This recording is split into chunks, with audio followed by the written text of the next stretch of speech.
Welcome to The Point of View. This is your favorite current affairs show on television. Here on The Point of View, we pick the right topics, we get the right guests, we ask them relevant questions on issues that matter to you. It's been a very busy week with a big story about the purported marriage of a minor to a traditional priest. Now, some are saying it's a marriage between the person and a shrine, or the deity will resolve all of that. I have a man who has many lives. So, on one hand, he's a private legal practitioner, a solicitor of the Supreme Court. He runs his own law firm. But he also teaches the law. He's a traditional ruler. So he understands customary law, practices both quite seamlessly. He's also a farmer.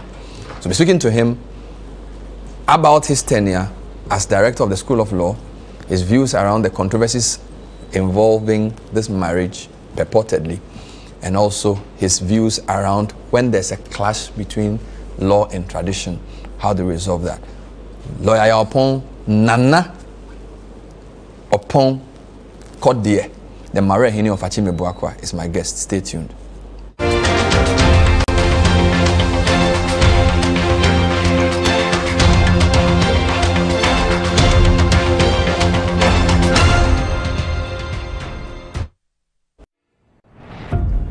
Your health is in your hands, but at some point, it passes on to us.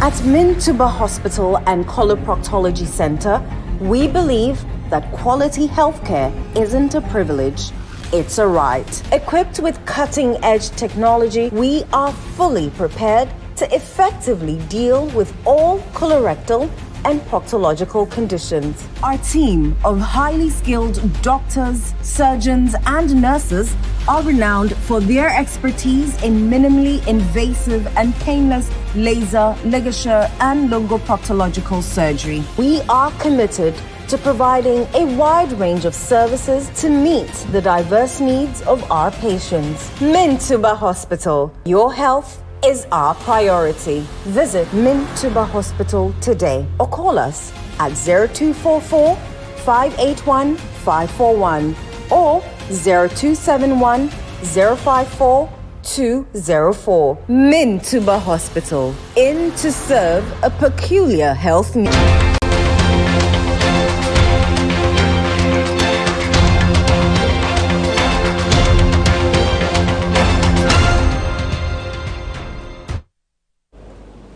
So Nana Berima Opon Kodie, in fact, Omansumfo is the original title. Berima Ya Opon Kodie, known in private life as Lawyer Ya Opon, is my guest. Great to have you. Welcome to the show.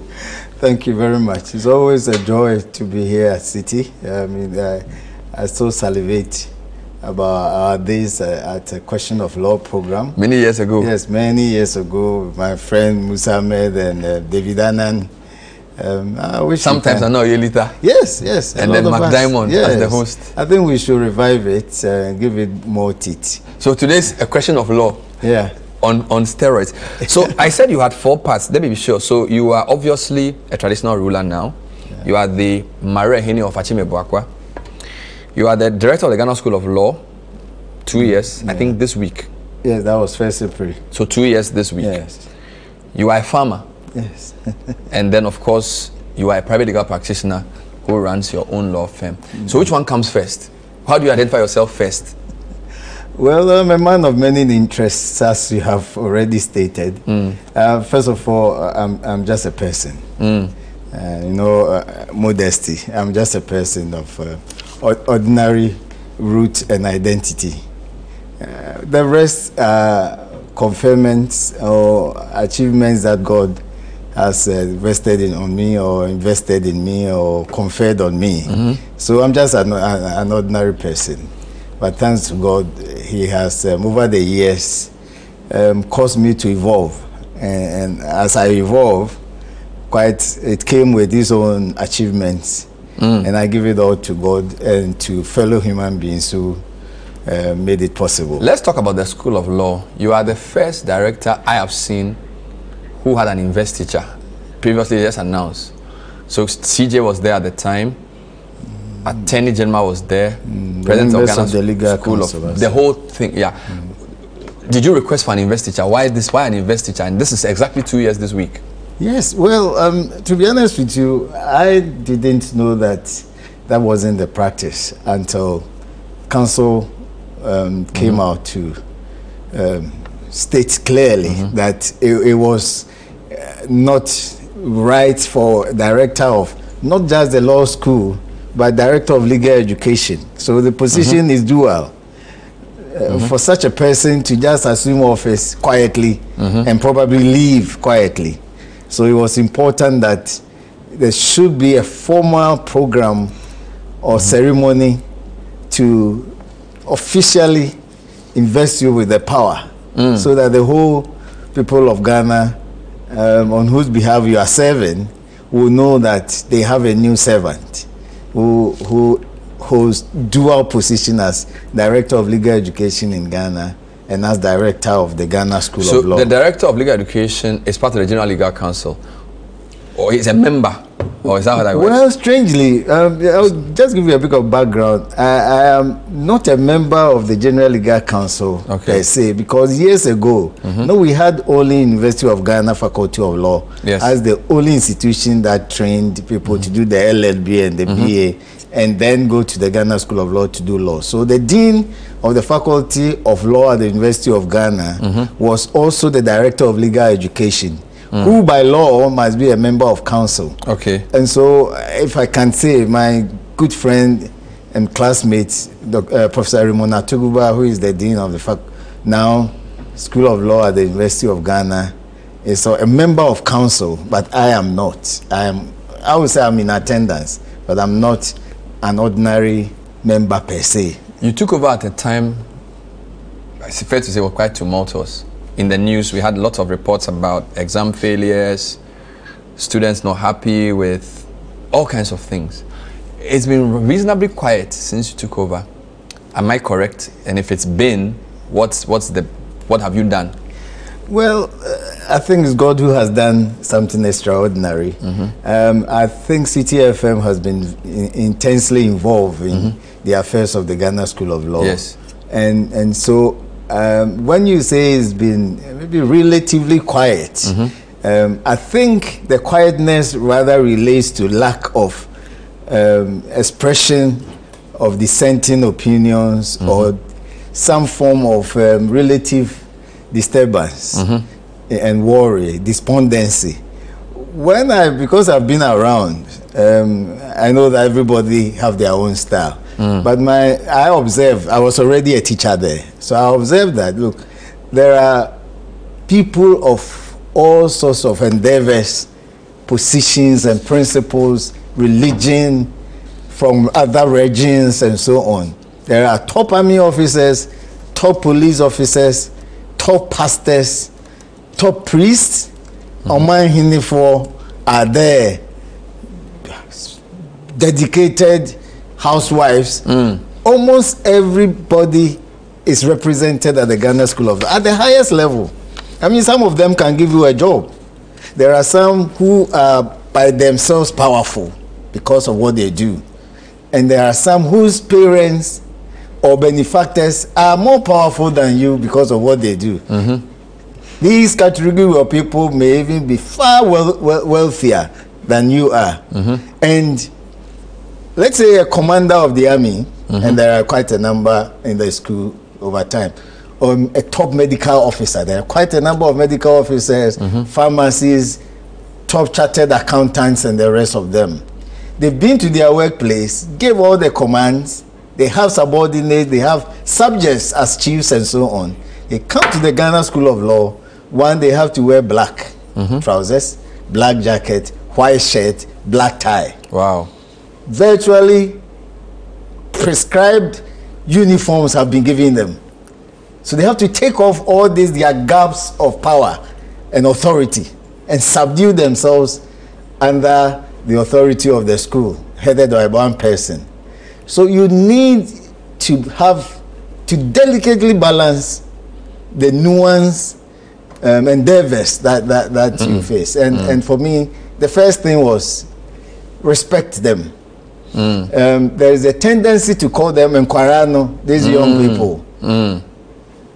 But you have to just study the system and give them the respect. The fact that somebody is a student doesn't mean so yakola. No. And some can even teach you about things that from you their have own expertise. So if you have an architect of 30 years practice, doctors, and he's talking about, or a surveyor, talking about how they manifest their work, it can be useful for the class. And I think now even journalists are dominating, if I'm not mistaken. You understand? And these are all people who have excelled in their own different ventures and endeavors. So I said, let's give them the respect. Let's give them a hearing. And I realized that, I mean, in all modesty, it worked. How do you manage the lecturers? Because you are two things. You are the director of legal education and then the director of the school. Yes. So there's a lot of high-level lawyers, some of which are your mates, some of which are your seniors, who are teaching. Yes. And some of the controversy comes with even the marking and the fact that people are failed en masse. How do you navigate that, giving them academic independence to teach, but also making sure that the law school does not continue with this reputation of deliberately failing people to reduce the number of lawyers in the system? Yes, that's a good question. To be honest with you, there's a 90-year-old former justice of the Court of Appeal there. There is a former justice, Chief Justice of Gambia. Wow. Who was also is a retired Supreme Court Judge, Justice Brobe, who is there. I met him today. He's still teaching at the age of 86 plus. And these are, I mean, household names that they are, not only are they old enough to be your father, but they are so revered. Yeah. And then all of a sudden, quote and unquote, they become quote and unquote your subordinate. Yeah, so you go for a meeting and you are the head. And if I may be permitted to say this, when I approached the former Chief Justice, Justice Eni Eboa, there was his managing his business in his village, in his farm. I think he may want to occasionally activate the knowledge, come and teach. Deep knowledge you are trying to lure him in civil procedure. And of course, he's you are always trying to lure your former boss my lord to come and teach. So he agreed, but said that, well, he has to be formally informed. So I had to inform the current Chief Justice, and she happily agreed that, oh, that would be a great idea. So as I speak to you, wow, you are trying to get the former. No, he is teaching. Amazing. In Kumasi. What subject? Civil procedure. That's rich. So I remember when we were doing the induction for the students, we invited him as special guest of honor, even though he's also a faculty member. Wow. And I was to talk about ethics. And I said that all these talks about ethics and values and all the principles, the number one foundation is humility. And if it wasn't clear to them, here was I, who less than 2 years ago was issued with employment letter to be the subordinate of this great personality. Today, I'm going to issue him with employment letter to teach. You sign it. And he himself was surprised that I could make such an acknowledgement or declaration. And he's teaching. And so beyond the investiture of power and authority in even those you are teaching, here are a number, because about, I can say more than 50% of the lecturers are my seniors at the bar. Wow. Some of them have moved to become judges. And you have to be humble to be able to also court respect from them, because you cannot get something that you cannot handle. And if you have it, you exchange. Do you agree with the view that we have too many lawyers? For which reason some people thought if the numbers are smaller, it's better for the profession? Well, Bernard, we may have to go back to history. I mean, the first group of lawyers, I have the statistics I will send to you, that were registered in Ghana, I will speak blankly, but whose names were entered in the roll of lawyers. There were 3. They were all English persons in the colonial, I think 1887, thereabout. And then later Saba followed. Saba, before Saba, there were other Ghanaians whose name had been entered in the roll of lawyers. But we say Saba is the first lawyer because he was the first Gold Coaster or Ghanaian who became a barrister in the UK and whose name was entered as well. But there had been other, UK, they have the barristers and solicitors. So there had been solicitors? There had been solicitors, quite a number of them. But Saba, that's why we have the overall best student of every year is given the Saba Award, because he's the #1 Ghanaian barrister trained in the UK and whose name was entered in the first to be entered in the Register of Chiefs. Do you know that until 1946 or so, we didn't have any female lawyer? Until 1946, thereabouts. Wow. I'll get the exact statistics, but it's around that. And we are talking about from 1887 to about 1946. And so, before 2 years ago, let's give it 2020, the statistics from the recorded register or the records will show that we didn't have as many as 8,000 lawyers. So we have in Ghana, we have more solicitors and barristers? No, Ghana, we don't have the division. We don't have the division. Because viewers, by the way, I'm told a barrister is one who goes to court. A solicitor can do work, but usually outside the court. Yeah, for UK, they have that dichotomy. Yes, but in Ghana, we are both. You just either solicitor and barrister, or simply you're a lawyer. So you are mostly both? Yes, if you're a lawyer, you can do the office work, you can go to court, either for the state, as state attorney, and so on, or for your private business as private legal practitioner. So we don't have that dichotomy at all. So when you go through the law school, you are trained as both? But to be a lawyer. So if they say you pass the bar exam, because I thought the word barrister has a connotation with going to court. That's the impression I had. Well, no, in Ghana, we found it to be for both. It's dual. Once you are a solicitor and barrister, if you want to still use the two nomenclature. Otherwise, you are a lawyer and you can go to court. You can do what solicitors in the UK do. At the same time, you can do what the barristers in the UK do. You can do both. What's the most important thing you wanted to do? I remember 1st April 2022 was when you were officially your first day. So you've been, today is what? Third. So you've 2 years, 2 days. What's the most important thing you've done as the director of the School of Law? Well, let me say that as strange as that date may look, I actually entered the office still thinking it was April Fool. To be honest with you. 1st April 2022. And then I left, and the next day I came, and I left, and the next day I came, and I realized that it was neither April Fool nor was I dreaming. And it was a fact that I had been, because when, about 24 years ago, when I was called to the bar, at the same compound of Ghana School of, that was 1999, at the same compound, if anybody had told me that in future I might become even a lecturer at the school, I would have said, give me something less, I will believe you. It's just by the grace of God that, things happen legitimately. Wow. And I found it has nothing to do with politics. It's not a political appointment. You applied for the job? Yes, there was a vacancy. A couple of us applied. I attended interview, had to defend myself. You have to show that you have some legal texts, whether articles. I had to carry my huge book. This one? Yeah, but at the time I had the new edition because of the New Land Act. And I think I'll bring you a copy of that as well. So viewers, this is contemporary trends in the law of immovable property in Ghana. So immovable property is lands, houses. Yeah, land law. Yeah. Land law. By the way, what is the commonest area of litigation in Ghana? Obviously, it's land. It's land. But don't be surprised, because even the Bible acknowledges that it's the #1 inheritance. For me, if you take life aside, then the most important inheritance God gave us is land. And I always go back to something I heard years ago that Dr. Otabel said. If you come to this earth, God has given it to all of us. You walk on wherever you want to, with the exception of where there are restrictions, or you have to get a visa or so on. But you must have your name inscribed on the land, on a portion of the land. Wow.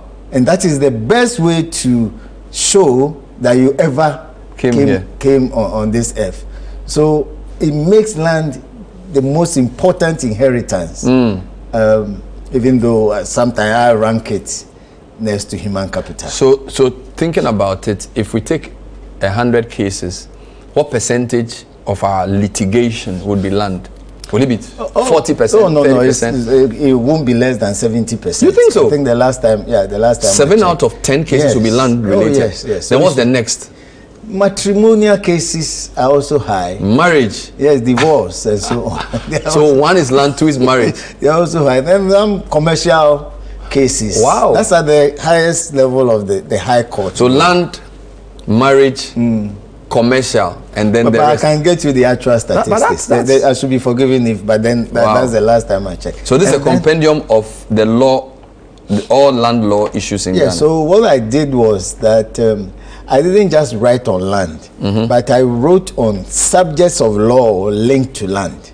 So you have customary law and its relationship with land. So you have the customary law aspect of immovable property or land law. You have the constitutional law aspect. Because if the constitution says that you are not a citizen of Ghana, you cannot acquire land for more than 50 years at any one time, then you cannot use customary law or statute law to say that because of that you are going to get 70 years or 51 years.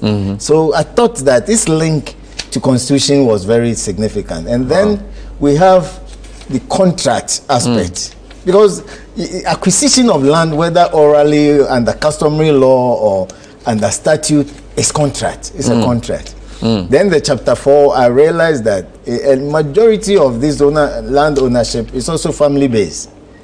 So ownership by families, and in Ghana we have matrilineal, patrilineal, and then an aspect of matrimonial aspect, spousal aspect. Wow. Yes, when you and your wife you acquire property, either by when there is death or divorce, who owns what and so on. And I wrote an article summarizing that, and it became quite contentious. You said that when a man and his wife divorce, or when there's a challenge with a couple, what belongs to the man belongs to both. But what belongs to the woman belongs to her. Yes, so like when there's a divorce, the woman can enjoy the man's property, but the man can enjoy the woman's property. I hold the view that it's an abomination. Serious? At least at customary law. And I made the point that God didn't even create women to use their sweat to acquire property to share with the man. That's why, yes, because the woman's duty is to bear children for 9 months or more. Are you sure? Are you sure you are being politically correct saying such things? Well, I'm a Christian, so I'm speaking about what I know. So you said, share the man's property. Let the wife enjoy hers alone. Yao upon recommends. 27 September 2023 by the law platform. Let's read it. Respected Yao upon Esquire, author of Ghana's Encyclopedia on Land Law, has made startling recommendations to laws governing the distribution of marital property upon divorce in Ghana. The respected law teacher and now director of the School of Law recommends that the property of a husband acquired during the subsistence of a marriage should be shared equally between him and his wife. The property of his wife, on the other hand, should not be shared upon divorce. He suggests that the law should allow a wife have full access and enjoyment of her properties acquired during the subsistence of a marriage. But they are asking for equality. They are saying what a man can do, a woman can do. Why should they share the man's own and leave the woman's own for her? Equality doesn't mean sameness. I mean, so what the point? Yes, the point I'm making, and I use the example even at customary law. That's why a woman can wear a man's apparel. I remember, but a woman can wear a trouser, but a man cannot wear a skirt. A famous politician wearing the wife's winter overcoat. You remember? but one of my friends wore a skirt in his wedding. Now, how do you say that? Oh, well, I mean, there are some cultures that prescribe that. I mean, Scotland and so on. But that is prescribed. Okay. But that doesn't mean it was the wife's own that too. But then, I mean, the point really is that. Good evening, Paul. I don't watch.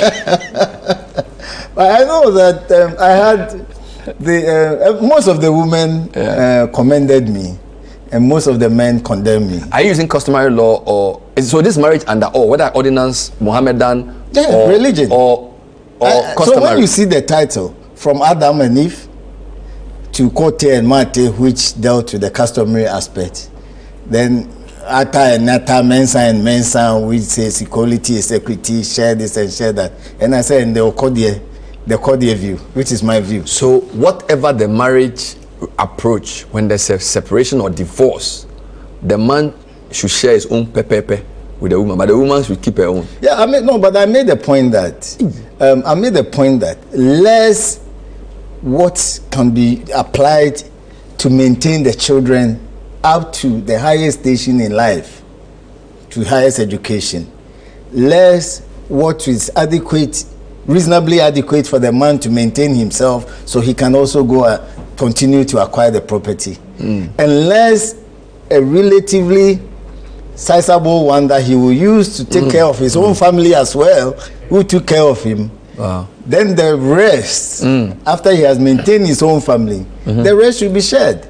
And I don't think that the courts use this principle yet, since you... No, the courts haven't. My point is that I have always been interested in interrogating what we are told is the law. And maybe you should take a marital case. I know you do very well with land cases. You should take a marital case and use your principle and see what the court will say. Interestingly, as a consummate Catholic, I hardly do matrimonial cases unless I will settle, or unless it is such that it is better for the family, the two of them, to be to go their separate ways. Otherwise, I will never do. I like the Catholic position, because when I come back, I want to go into customary issues. So we're discussing the big story in Ghana this week, of course, the betrothal or marriage or purported marriage of a minor to a deity, or to the, now I'm being careful with my words because of what has come up, or to the custodian of the deity.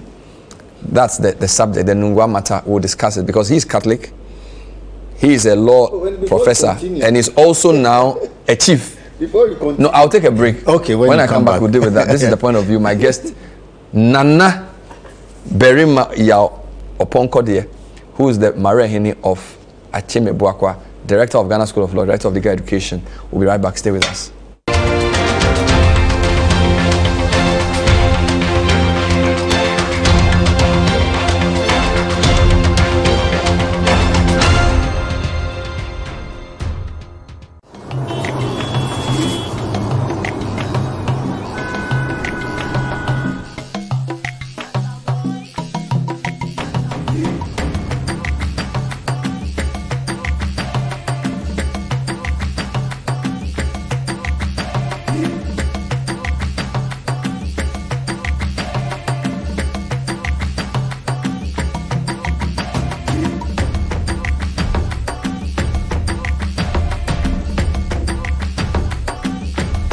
The new GTP New Style Collection, created to celebrate our identity as Ghanaians. I am made in Ghana. Me free Ghana.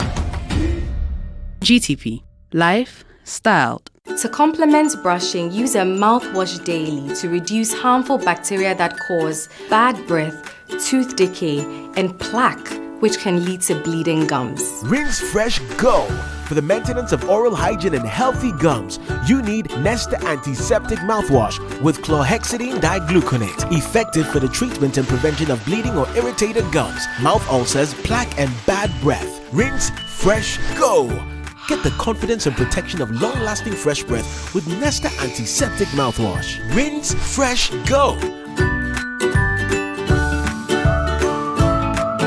Available in original and fresh mint flavors. Manufactured and distributed by NS Chemist Limited.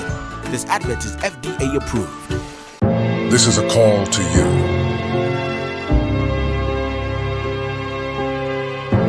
The dreamers. The ones that see no boundaries. Dreamers take a chance. The explorers that chart their own path. Along the vibes, connect the energy. The ones that dare to challenge the status quo. Get connected, feel the vibe. When others try to think outside the box, you wonder, what box? Catch the wave, enjoy the ride. To the architects of their journeys. Every connection is an opportunity to explore every experience. This is your call to adventure. Your journey begins here. Be bold, be daring, be free. Connecting passions, connecting dreams, connecting ambitions. Telecel, connecting energies.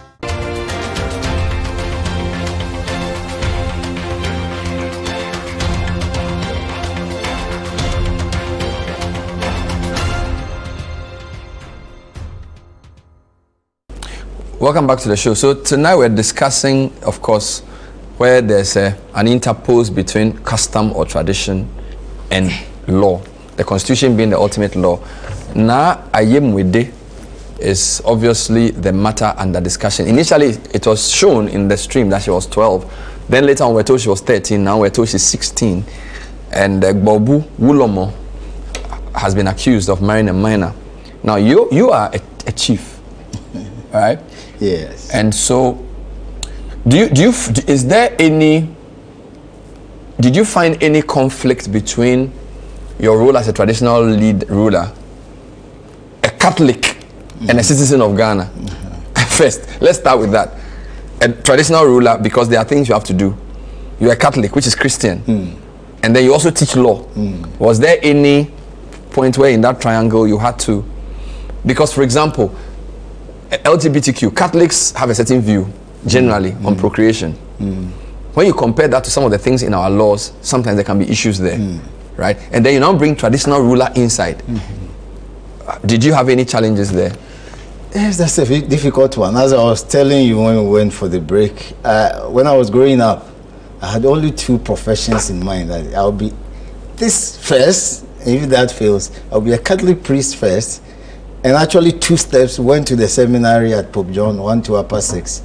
Really? Yes. So you were there on the priesthood path? Yes, yes. That's how I started. So how did you end up as a married man with kids? Because you know one anyway.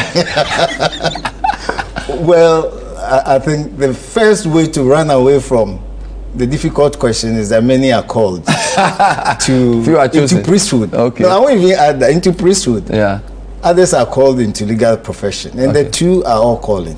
Okay. That is why we call it a call to the bar. Okay. So even though I would have wished to be a Catholic priest first, certain circumstances, legitimate circumstances, I mean, the charismatic renewal churches were coming up, and my mother and my brother who were taking care of me thought, well, the last born, and I mean, sweetheart, you are going to, your children are going to be left in your tummy, as they you are going to be married you are going to marry to the Lord.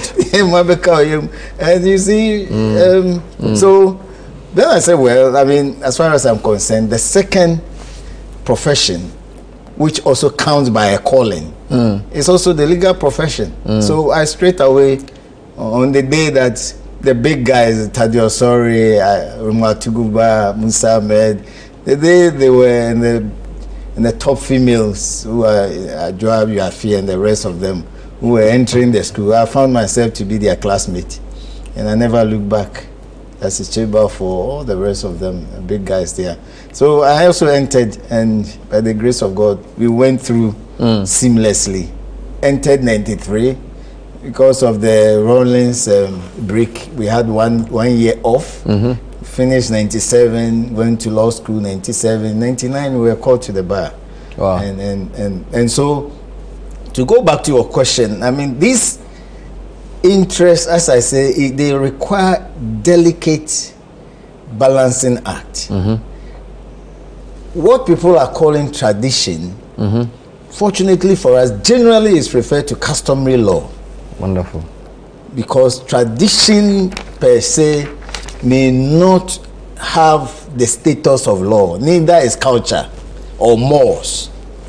But we have customary law, which fortunately for us, and as I made the point elsewhere, which you are aware, the best thing that has ever happened to us is that the framers of the Constitution found it necessary to include customary law as part of the laws of Ghana, grouped under the general rubric of common law, which is also divided into 3 parts. Anyway, but customary law, and customary law generally is in 2 parts.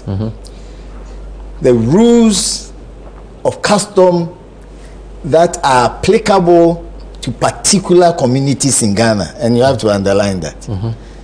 The rules of custom that are applicable to particular communities in Ghana. Let me just try and have the exact quote for you. So for the purposes of this article 11, 3 of the Constitution, for the purposes of this article, customary law means the rules of law which by custom are applicable to particular communities in Ghana. And if you want to underline particular communities in Ghana, okay, it will become clear that the rules of custom on what makes a person a married man or woman will have to be looked at from the viewpoint of the custom of particular communities. Some say sackcloth in part of Accra. I mean, where I come from, you don't need to present sackcloth to legitimize that relationship. But we also have our peculiar procedures and processes, okay, without which you cannot say you are married. We have some that pertain to the barrier of a person, how a person is deemed to have ceased existence from this land. There are some that until 1 year, there's some notion. And who even has custody, yes, of the remains? Of the remains. It's coded in customary law. Exactly so. Which is the part, is not a source of law per se, as other countries have it. It's the part of the laws of Ghana. Part. But in terms of our laws, there's also hierarchy. Yes, so that in that hierarchy, the highest is the Constitution. The highest is the Constitution, because the Constitution says that I am the highest. I'm the supreme law. It says there are other laws, some of whom even I met. But all these laws together are my servants. So in terms of the three laws you mentioned, Constitution is the highest. Yes. Then there's also the common law, which is customary. Well, Constitution is the highest. I'll give you the list of the others, but there's a controversy as to whether beyond the Constitution they are also have been particularized in terms of precedence. Okay. All right. So as for the Constitution, it's number one. It has declared itself to be the superior. No, and there's no supreme controversy over all. Yes. Now, when you come to Article 11, after Constitution, you have enactments made by or under the authority of Parliament established under this Constitution. That's the Parliament that started operation from 1993, 7 January 1993 till date. The laws they have made follow as the second category. Then others, rules and regulations made by or under the authority, so AMA bylaws, CI 47, which is the Lawyer's Bible for litigation. We have Electoral Commission constitutional instruments. They are also here. Then so that's level 3. 3. We have the existing law. So PNDC laws and all other previous laws before we came to 93. Even before Nkrumah's time were in existence, and they are still part of... Including pre-independence laws. Yes, provided they've not been repealed or no case or superior court had declared them to be void and so on. So that's level 4. That's level 4. And then the common law. And this common law includes customary law. Yes, customary law. Then also the rules that quote and unquote we borrowed from the United Kingdom, or which they imported to Ghana or Gold Coast when they came here. They themselves had two main generic laws. They had what we call the common law.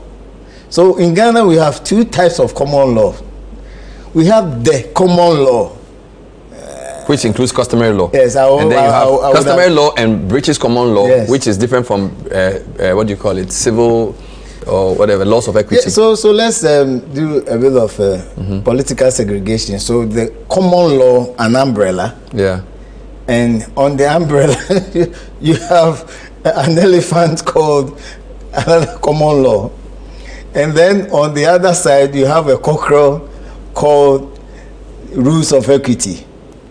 And then beneath it, you have a coconut or any other symbol for a political party, just to balance, called the customary law. I get that. So under the common law, we have common law. I see. And then we have rules of equity, all borrowed from English law. Yeah.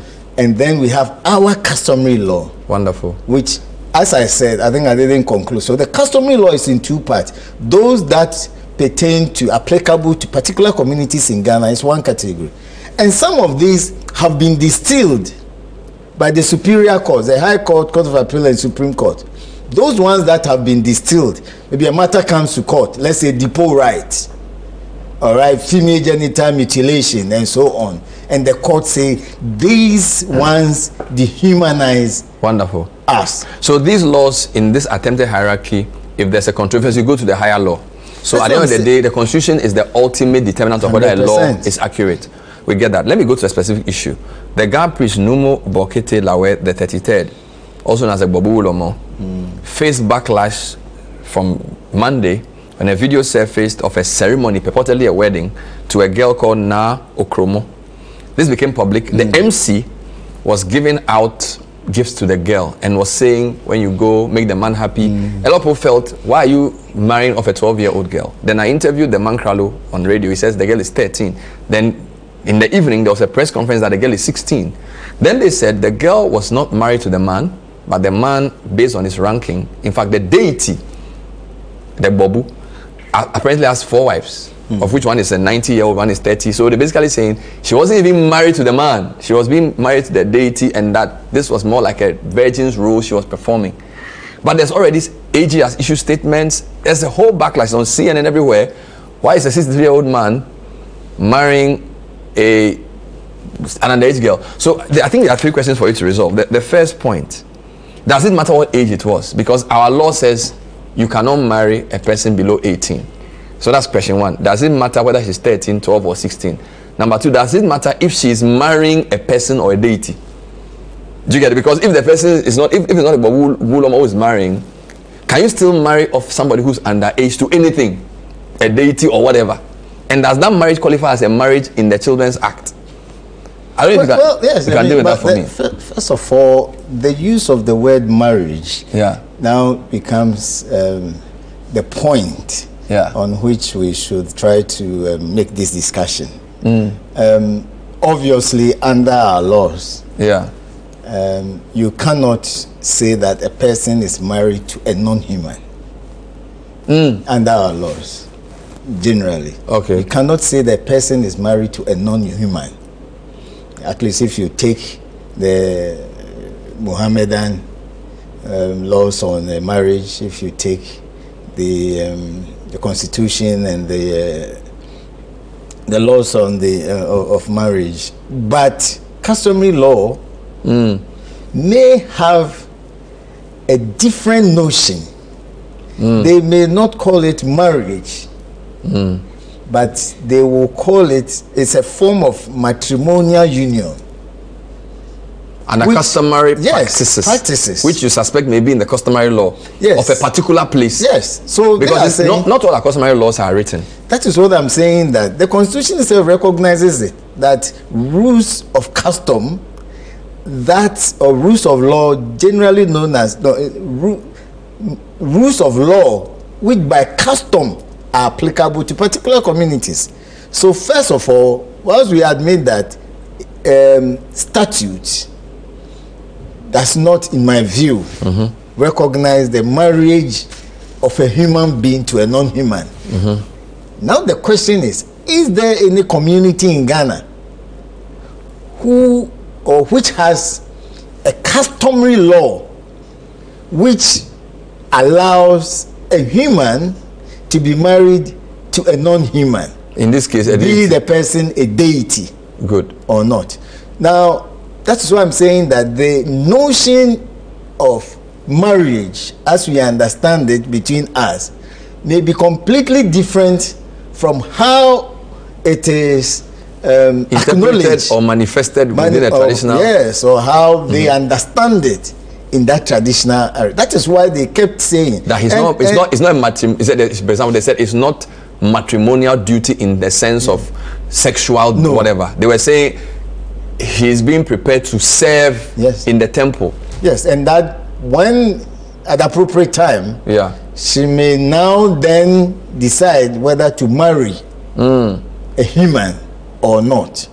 And but that's in the issue of consent. I get your point. So they're saying it's not a marriage in the sense of you are going to stay with a person. She's being prepared to serve the deity. But the question of 2 things. Our law still says for marriage you must be above 18 because of consent. So you're saying that what she's doing with that deity cannot be called a marriage, because if it's a marriage, she has to be 18. If you go by the understanding, look, let's give it to the chief priest who spoke that evening. Extremely eloquent. The Reverend Yes. Minister, the Reverend guy. Yes. I mean, extremely eloquent. And I was so moved. And I have no doubt at all, I have no ground to doubt what he said. And so from what he has said alone, if you ask me, I would say that, one, if there was a notion of marriage under that customary law, it is not a marriage that will result in consensual, if you like, relationship or so, something like that, which will involve sex, which will call for consent of the person who cannot give consent because she is not. So you are saying that legally and technically it's not a marriage. So what happened was a right of some position of priesthood. At the beginning, I thought it was until I listened to him. And do we not need to wait to see how things play out to conclude that it's not a marriage? Because the police, for example, have issued a statement saying the girl is in their custody because they were also alarmed seeing a minor being spoken to by the MC in a way that suggests that she's going to marry the man. Do you understand? Yeah. So the police themselves, and the AG also said he's investigating. The Ministry of Gender is investigating. Ministry of Chieftains is investigating. They all cannot be, of course, they've all not made definitive statements that somebody has committed a crime. But they are all saying they will investigate because they believe that what they saw on that video was too serious.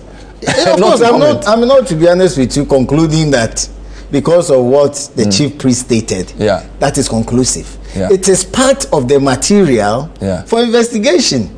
So that all these, the inquiry will now reveal a particular trend. Were we deceived? Were the people carried away? Did they go beyond their mandate? What is coming now, is it ex post facto rationalization from the traditional authorities? These are questions that require answers. So that's why the investigation is important to establish. We'll take a break and come and deal with that. Point of view is now dealing with the meat of this Nungua matter with a man who should know, right? He teaches the law, practices as a traditional leader. So obviously he has knowledge of all the sides. We'll be right back. Stay with us.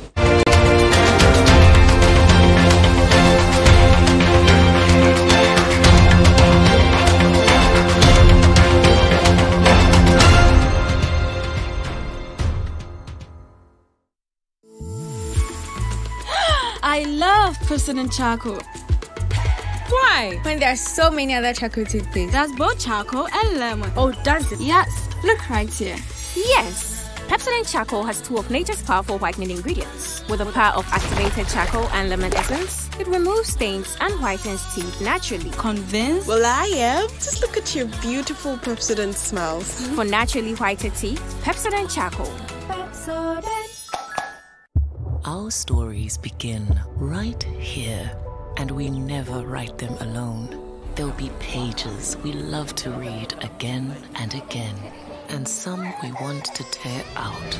They are stories of dreamers, stories of creators, stories of strivers, stories of believers, and we're inspired by them all. We invite you to write your story with us. Your story matters, APSA. Hey, what's up? How far with your internship? To be honest, I'm so nervous about starting this new role on Monday. Oh, please. I know you'll be great at it. You should be worried about what benefits they have. Example, do they have health insurance? I doubt they will have that for interns. But no shaking. I have NHIS already. After your son a line, ting. Ina, look at you. What are you going to do in the office when you can just download the app to register for an NHIS membership? Yes, my people. You heard right. You can now download and register your membership on my NHIS app. No long queues or tedious paperwork. All you need is your Ghana card to register for yourself and for others. Once you register, you get a new digital NHIS card on your phone. My NHIS app gives you access to credentialed health facilities and services across the country. NHIS covers over 95% of disease conditions in Ghana. Access to healthcare just got easier. Now let me sign up quickly. Me, Seth, I'm starting work next month. Looking for a home in a safe, secure, and luxurious environment? Alphabet City has just what you need. Join our gated community in the lively precincts of Sakumono for a carefully crafted home that provides you with peace of mind and a safe space for your children. Alphabet City boasts of leisure and recreational facilities to ensure your mental and physical well. A good road network, 24-hour surveillance systems and security, water, and electricity, serving as a safe haven. Let's meet your needs. Book a tour today. Find out more on www.waylead.org or call 0240 111 119 or 0504 499 999 to make the right investment in a home. Alphabet City, the ABC of Home Sweet Home.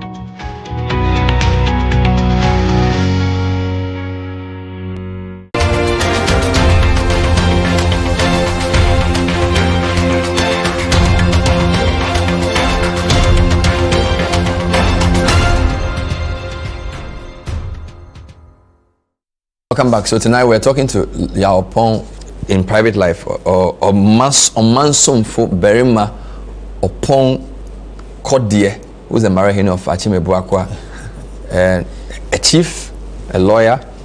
And so, yeah, just to be clear, and I know we don't want to repeat a mistake, but one of the things that made this whole thing worse was the Gadangbe Council sent a statement where the statement claimed they are speaking to the Bobu Ulomo, who explained to them that what happened was a betrothal.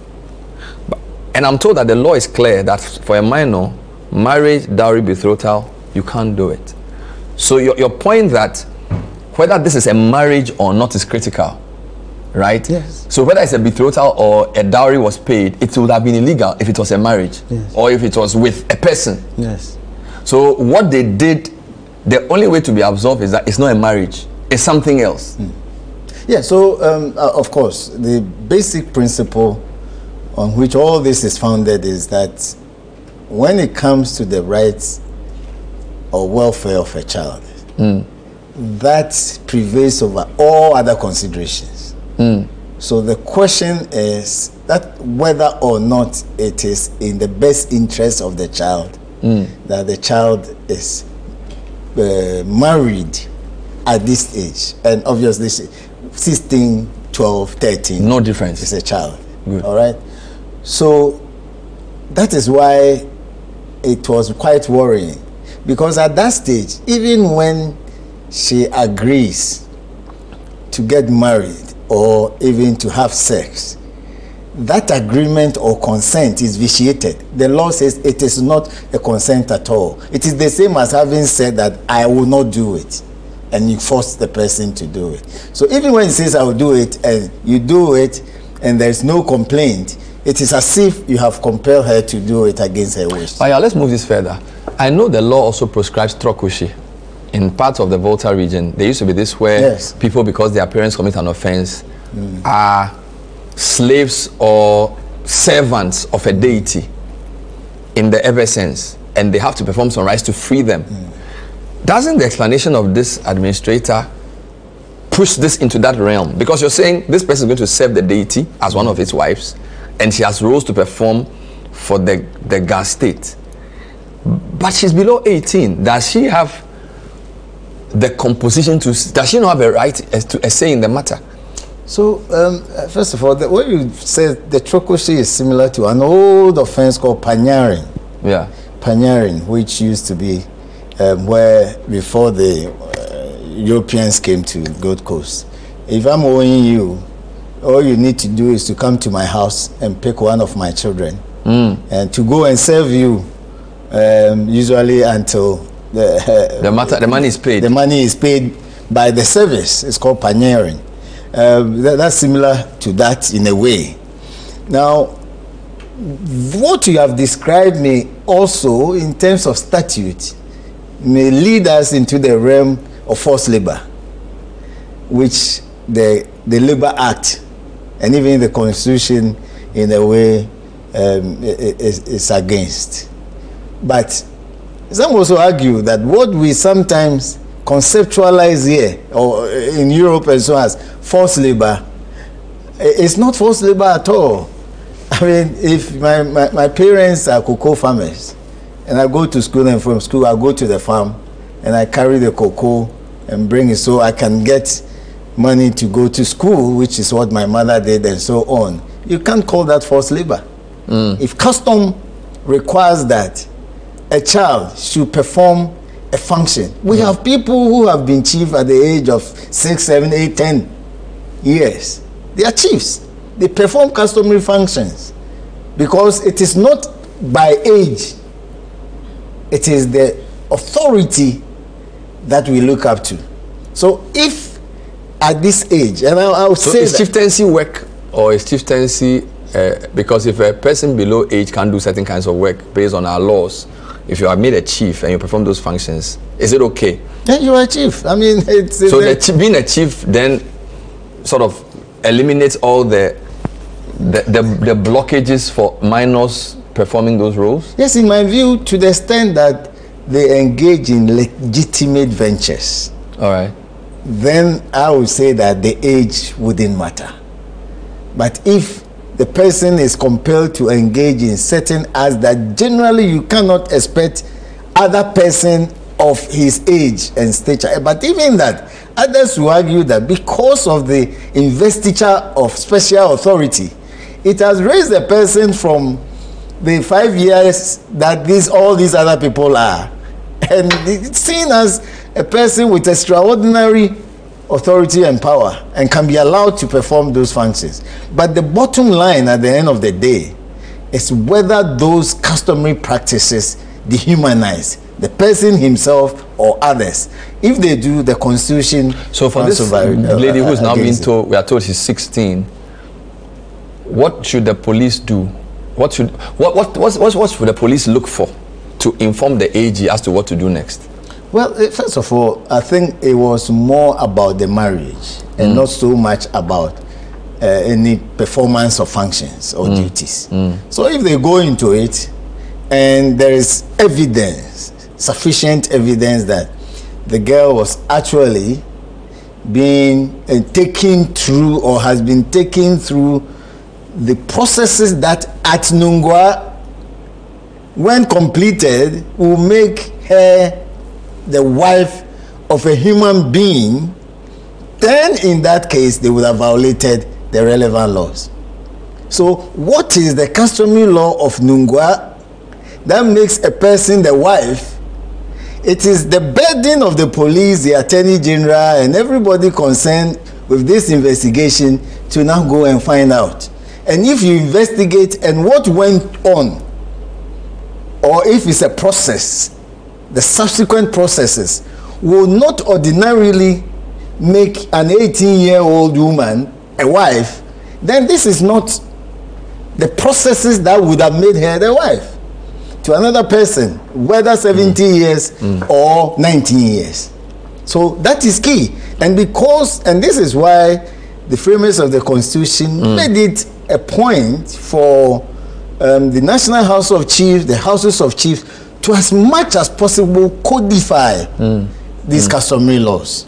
Wow. So that when I want to find out what are the processes by which I can marry a Nungua woman, the first thing, maybe she should not be less than 18 years.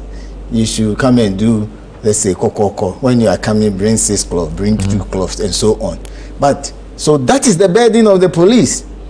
And they will have to go to the same community and do independent investigation about that. For me, if there is an agreement that all that went on wouldn't have made an 18-year-old a wife of a person, then there's no problem. If the only issue is about whether or not a minor has been married, then it ends the case. But if the investigation will confirm that there was an intention, because you see, we are talking about criminal law.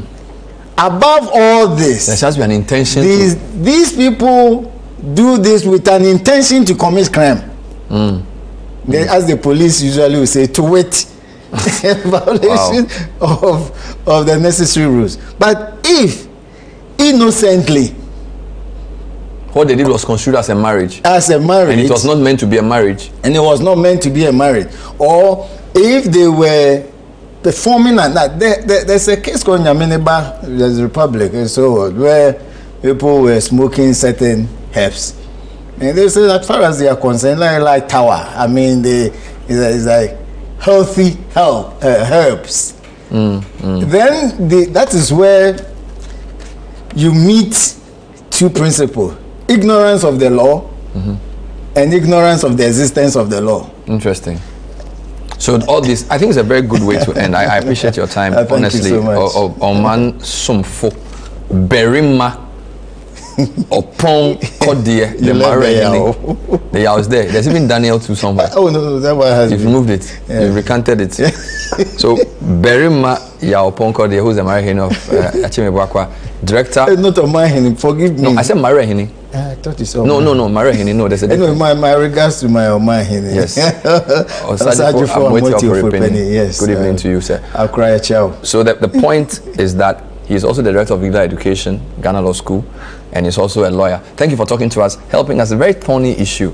Hopefully he's throwing more light on it. We'll see how this moves in subsequent programming. Thanks for watching. We'll see you next time. Bye-bye.